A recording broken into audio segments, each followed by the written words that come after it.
jam 11, paling lambat 11.15 karena beliau harus ke bandara.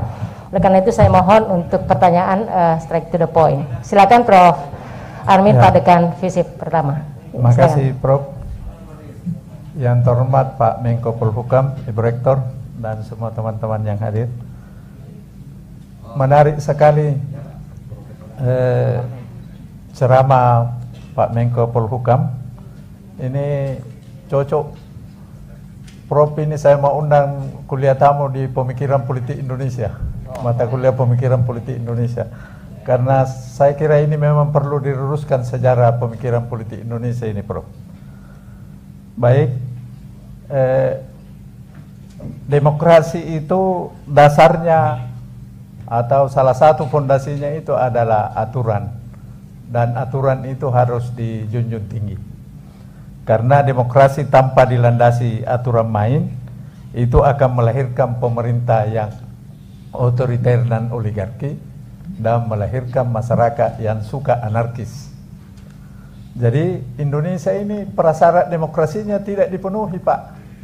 Baru kita berdemokrasi. Karena prasyarat demokrasi itu minimal 4, itu equality, menghargai aturan main, bertoleransi terhadap perbedaan, dan kelas menengah yang kuat, ekonominya yang kuat. Nah, ditambah lagi pembuat aturan yang menurut J.J. Rousseau itu harus yang paling pintar di antara kamu, supaya dia bisa membuat aturan yang bisa mengantisipasi seluruh potensi kejahatan manusia sebelum manusia melakukan kejahatannya.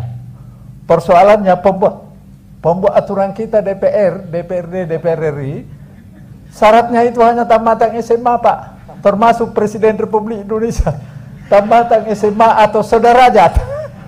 Jadi syarat pendidikan yang merupakan saringan, itu saringan bocor, Pak.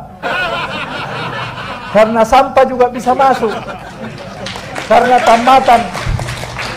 tamatan SMA atau sederajat itu bisa pakai A, pakai B, dan pakai C. Kalau itu yang menjadi anggota dewan berarti tidak pernah sekolah. Itulah yang dipercayakan membuat aturan main. Jadi kalau aturan yang dibuat itu buruk, bagaimana mesti dijunjung tinggi oleh masyarakat? Nah, itu persoalannya. Jadi saya kira persyaratan jadi anggota dewan dengan presiden, bupati, gubernur ini harus diperbaiki, Pak. Jadi kalau mau jadi pemerintah ya sekolah. Jangan naikkan baliho, sekolah dulu. Nah, ini. Yang kedua, voting. Voting memang pilihan terakhir dalam demokrasi. Saya setuju itu, karena memang tidak mungkin semua orang sepakat karena kepentingan yang berbeda-beda.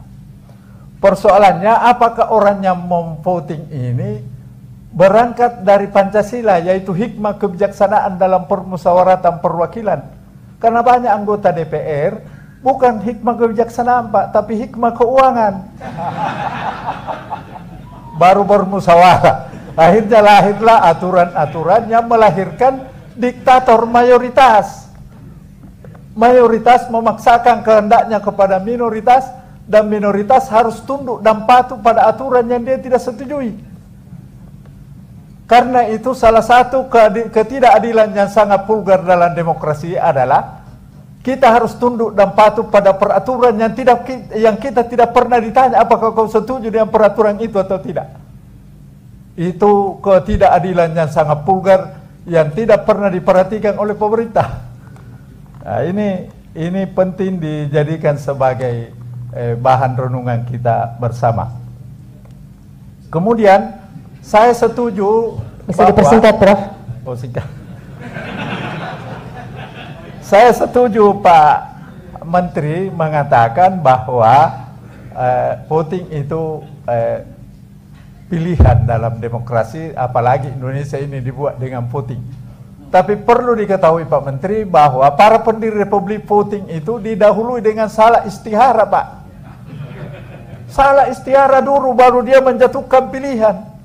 Kalau sekarang anggota dewannya makan di warung, Pak.